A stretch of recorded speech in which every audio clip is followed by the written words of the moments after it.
Hello everyone, welcome to Pixels and Polygons rule explanation video. This is a Euro-style competitive board game about making video games. My name is Tom Stasiak, I'm the designer of this game, and my goal here is to teach you the game so you can learn what it is about and possibly even try it out on Tabletop Simulator. The link to the Steam Workshop mode will be in the description below. So in this game, you are a video game developer, and your goal is to make games that will have the highest possible hype value. The more hype a game has, the higher position it will take on the hot list, and that in turn will grant you more victory points. So the goal is to create 2 games over the course of 2 loading cycles. You'll make the first game during the first loading cycle, and there will be a hotlist scoring at the end of the cycle. Then you will make a second game. So after the second loading cycle ends, whoever has the most points is the winner. Just to give you a very general impression of what the gameplay is like, this is a worker placement game where during a turn you will take one of the 3 actions, and each of these actions is a bit different. I will explain them, but everyone allows you to send your workers or developers through those hex tracks. And by moving through these hex tracks, you will collect bonuses for your game. Games are assembled on these large player boards. So this is where you actually play your actual game card, but also you'll later be able to play upgrade cards for your game. And this is where you place all of the stuff that you collect from the board. So, for example, this might include quality, which is the perceived quality of your game, fans, which represent player base and fandom of that particular game, and also trophies, which represents actual rewards gained by that game and some really intense marketing efforts. All these three things combined create the hype value. So this game has a hype value of 5 total. If this game was released, it would take a position on the left side of the main board, which is the hot list, depending on the hype value of other games it's competing against. So if it has higher value than a game, it goes over it. But if there was a game already released with exactly the same hype value, the game that was released previously wins the tie and is still above the game that is released. So the main gameplay loop is sending developers through the hex tracks, collecting bonuses for your game that is created in your play area, eventually releasing that game so it can compete on the hot list, which is the main source of victory points. Just a quick note about setup. It's really simple for this game, but I will not explain it here because it's done for you in Tabletop Simulator. Just a note, for the first game, I recommend playing with just 1 modular board. The full game is with 2 modular boards, and you can try them out. They're placed on the right over here, but just 1 is just fine for the first game. And when you start, just please draw 2 game cards and 3 upgrade cards, and you can start playing. At the start of the game, you'll notice that the loading marker is at the start of the loading bar over here, and this means that we should choose and set up our first project. This means placing one of your 2 of the game cards that you have and play it onto your player board. So you will have 2 cards for the entire game, and you cannot discard these cards or replace them. These are the 2 games you will have to make, and you only decide in which order you will make them. Notice that game cards have maximum quality and maximum fans, so you cannot go over the limit here, although some cards, like the upgrade cards, can increase the limit of quality and fans, and the trophies do not have a limit, so these are like a premium thing you can get to push your game over the limit. Game cards and upgrade cards can also have these little aspect icons. This means the game has a 1 casual aspect, and this means the game has +1 hardcore aspects, and those do not negate each other. If we've played an upgrade card with a hardcore aspect, this game would have 1 casual aspect and 1 hardcore aspect total. And there are 3 kinds of special effects you can have on the card. The first one is instant effects, which just happen once after the card is played. The passive effects, which always work, and these are timed effects. those effects activate at specific points during the loading bar. So you can see if the loading bar reaches those events here, all of the cards from all of the players will activate. Okay, moving back to the game setup at the start of the game. After the card is played, every player needs to gain negative trait tokens depending on the visible results on the dice, on the red dice over here. So we've got 2 rough, 1 negative, missing features, and 2 bugs. And every player needs to add these depending on the results that are visible on their game. So every game starts with some kind of problems. Okay, so let's take a look what you can do during your turn. During your turn, you can take one of the 3 actions. And the first one allows you to move your developer. This is the move developer icon, and play a card. And you can make these actions in any order you like. So you can move your developer first and play a card later. Playing a card just means picking one of the upgrade cards from your hand and adding it to your game that is in development or released, as long as it has available upgrade slots. Every game can have only 2 upgrades by default.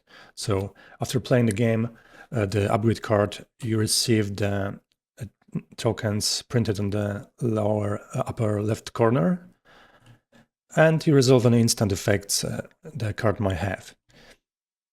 Some upgrade cards will also increase the number of followers or fans of a game. So with this card, the total number of followers on the game can be 6. So the permanent upgrades that require an actual slot on the game are marked with this icon, but there are also cards with green border and this icon, which are only instant effects that happen once after the card is played. You would not be able to play another permanent upgrade if there's no room, but you can always play those green cards even if there's no room on the game. So yes, with this first option you can play a card and move a developer. Let's talk about moving developers now. Moving a developer means placing one of your available developers on the starting hex of a track where you do not have a developer, or moving a developer one step forward on a track that he is already on. And you can move right to one of the adjacent hexes. If the small hexes can be blocked by other developers. So if an opponent piece is placed here, I cannot move here, I can only move here. However, you can always jump over enemy developers and move to the place they would be able to move. So with this piece, I can jump over pink and move either here or here. You can even jump over multiple developers this way if you want. So green can now jump straight here. The second option is research. You have to discard one upgrade card from your hand to do research, and it allows a move with a developer just like the previous action, but it also gives you 1 research point. When gaining research, you are allowed to move your cube on one of the research tracks. So there are 2 main tracks on the main board, and there are also research tracks below each of the modular boards. Researching allows you to gain card strength, developer strength, and marketing strength. By default, you start on the first position, so you will have 1 of each. This is the developer strength, this is the card strength, and this is the marketing strength. Marketing strength pretty much multiplies your points you can get from the hot list. So if you have 1 and your game is on the highest position, you get 6 points. If you have 3 marketing strength, then you would gain 18 points from the first position. Card strength improves the effects from cards. It's pretty straightforward. The cards will have written effects that gives you something extra if you have specific card strength. And developer strength improves many hexes when you enter them with your developer. And developer strength improves the effects from many hexes as you enter, move into those hexes with your developer. So when you gain 1 research, you can move your cube 1 step forward. So if I was green, now I have 2 card strength total. If I was here, I have +2 marketing strength and 3 card strength total. If I ever move to the last position, I get 5 victory points and trigger loading, which moves the loading marker one step forward. If I'm the first one to ever reach the end of a track, I will also move my piece to the rightmost position and gain 5 additional victory points. So you can also research the modular boards. In that case, this would give me a +2 maximum quality for all of my games, and also one unlock symbol. Unlock symbol allows me to enter the hexes that are locked with my developers. I can always move here because this is a large hex that is not blockable by other players. And if I'm here, I can also move into this position. If I had 2 unlocks, I can also access this hex in the upper right corner. So this was research, discarding cards in order to move your developer and improve on the research tracks. And the final action is crunch, which allows for 2 moves with your developers, but also gives you a lot of negative trade tokens. So it always gives 2 bucks to a game and 1 result of a red die. So it can be different combinations of negative traits. I should mention that having negative traits reduces quality at certain points in the game. I will get to that. But also for every negative trait that's left on your game, you get -3 victory points at the end of the game. Okay, so let me explain the effects from the hex tracks, and that should be explain the game in its entirety. First up, we have the dice symbols. Moving here means that you can choose one of the face-up die results and gain the effect of that die. This is gain 2 pixel positive traits. This is gain 1 fan and gain 1 strength for this turn. So moving, getting this with this action and playing a card at the same time might improve the effect of the card you're playing. This is gain 1 genre and 1 pixel positive traits. Whenever you gain genres, you draw 1 from the top of the stack. Depending on the number you gain, because you can gain many at once, you still can only choose 1, and there's maximum 1 genre you can add to a game. This is like a special effect for that game. Next up is gain positive trait tokens, any combination depending on your developer strength. So it's 1 at the start of the game, but if you can improve this, you can perhaps draw more tokens by using this die result. Next up is gain 1 patch and 1 fan. And the last one is gain a feature and draw an upgrade card. I should mention that patches are special in a sense that at the end of your turn, you have to replace them. For every 1 patch on your game, you can remove 2 negative trait tokens. So whenever you move here, you pick 1 die result, apply the effect to 1 game that is released or in development, and you also have to move that die to the first available position depending on the player count. So let's say I got this, I have 2 pixels here. If this track ever gets filled by dice results, a press day happens, and this is where the quality is lost depending on the number of red tokens on your game that is released. And also, if you have any scrutiny symbols on your game, in which my case I have 1, I will remove fans depending on the number of scrutiny. Then all the dice are rolled, even the ones that were not picked, and a loading occurs, which is progressing the time of the game by 1. Next up, gain 1 fan to a game that is released or in development. This is gain genres depending on your card strength, draw that many, and pick 1. If you already had a genre on your game, you can replace the old one with the one you've drawn. Draw 2 upgrade cards. If you have 3 card strength, draw 1 additional card.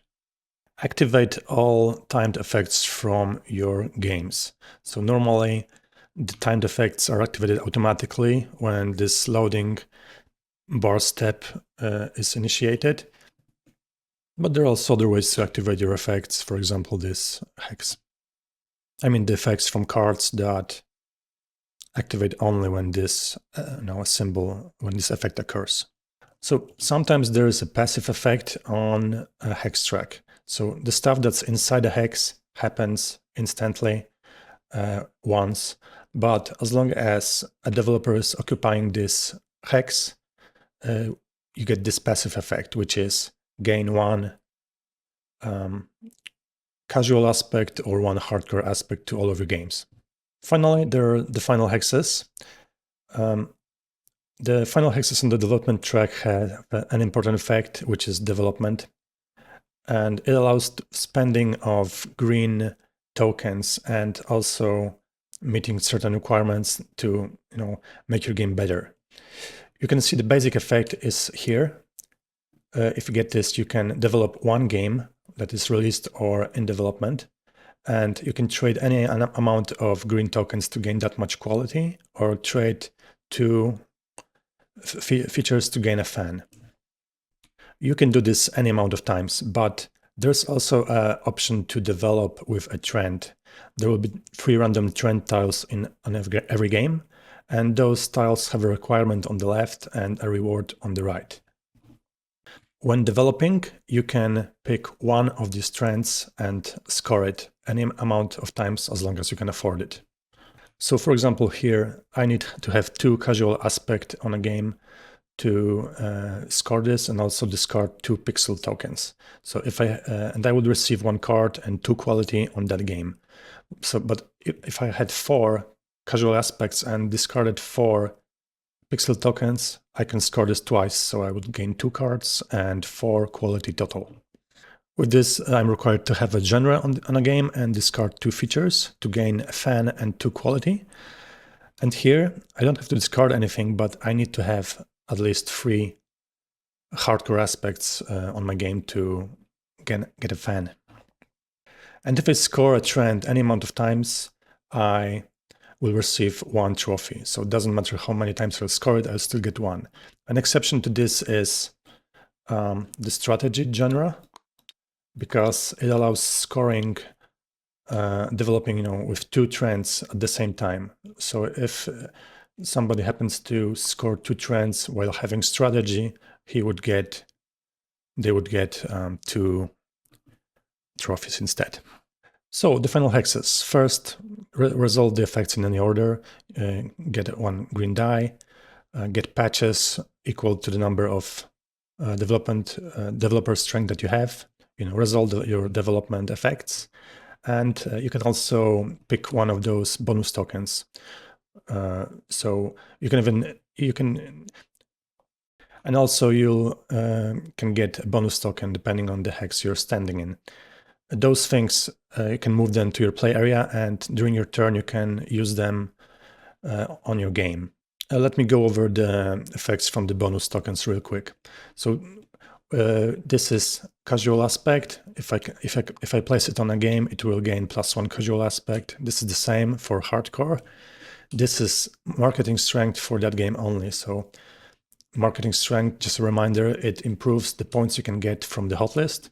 I can place it on one of my games to improve the marketing strength of that game. Gain 1 genre, spend it to gain 1 research. So move your cube 1 forward on the research track. Research, gain 1 trophy, and research trophy. So once the effects from the final hex are resolved, the developer is returned back to that player's available pool of developers, and usually a loading effect occurs, which progresses the time of a game by 1. This happens at the end of that player's turn. Okay, let's have a look at those small tracks down on the board. Gain 1 card. Gain 1 card strength for this turn only. So if you play a card immediately after entering this hex, you can possibly have stronger effect. And here you can replace any amount of cards from your hand to draw that many. The release hex You can only go here if you have an actual game you can release. So the game becomes released and you gain points depending on the hex you choose. 2 points per fan with this option and 1 point per quality with this option. You can then, on later turn perhaps, move to the final hex over here and gain 2 cards and possibly a bonus token. Just please note this is the only hex, the final hex that doesn't have a loading effect. Let's take a look at the quality track. This is large hex, so it's not blockable by other players. Gain that quality equal to your developer strength. Gain pixel tokens depending on your developer strength. This is locked by one lock. Gain 1 green die. And passively, if you're standing here, as long as you're standing here, you have +1 developer strength and +1 casual aspect for your games. The hex locked behind 2 locks gives you 5 victory points and has a passive effect. Whenever you remove a red token from a game, that game also gains 1 quality for every token removed. As a reminder, the easiest way to remove red tokens is by gaining patches. So if I had patch, at the end of turn I have to remove that patch and 2 red traits. Here gain 3 quality. If I have 3 development strength, I gain 1 green die. Finally, gain victory points for every quality you have on 1 game that is released. And your developer is then returned to your available worker pool. You may gain 1 of the tokens and a loading effect occurs. Okay, effects from the end of the loading bar. When this piece moves to the end of the bar here, first, all the games that were not released become released automatically. So it's not a great effect if you haven't released it, because it's much better to release your game with a worker over here. But if you haven't, your game will still release without any other effects and can still compete on the hot list. Then there is the hot list ordering and scoring. So whoever has most hype moves on the higher position on the hot list. There are 4 possible spaces you can take. And you can, if you're playing the second loading bar, you might have an old game that's still released. It's possible to even take 2 positions. One player can even take 2 positions on the hot list with the 2 games that they have. Okay, and finally, this is when the games age. And it only applies to the first game because when the second loading bar is over, the game pretty much ends at this step here. But the first game that you will make, it will have reduced quality, it will age, and it will gain 4 scrutiny. For every scrutiny, it will lose 1 fan. It's written like this because it's possible to reduce scrutiny with card effects. So if I had an effect that reduces my scrutiny by 3, I would only lose 1 fan at this stage for my first game. So yeah, for the second cycle, the piece will return to the first position over here, which means we have to set up a new game. The first game is released out there somewhere, and you may notice that the second board that you have has stronger parameters. It has automatically +2 marketing strength and stronger limits, so you can have more quality and more fans on that second game. All right, thank you for listening. I hope that you will try the game out on Tabletop Simulator, or at least the video gave you some impression of how the game will play. Just please note that if you have any trouble understanding the symbols, which I believe becomes quite intuitive quickly, but there are those large 8 cards, which are pages from the rulebook, explaining all the effects from the tracks. So thank you for listening. If you have any questions, you can ask them in the GameFound comments, or there will also be a Discord link in the description below. I can be easily reached via Discord. So don't hesitate to ask questions, please.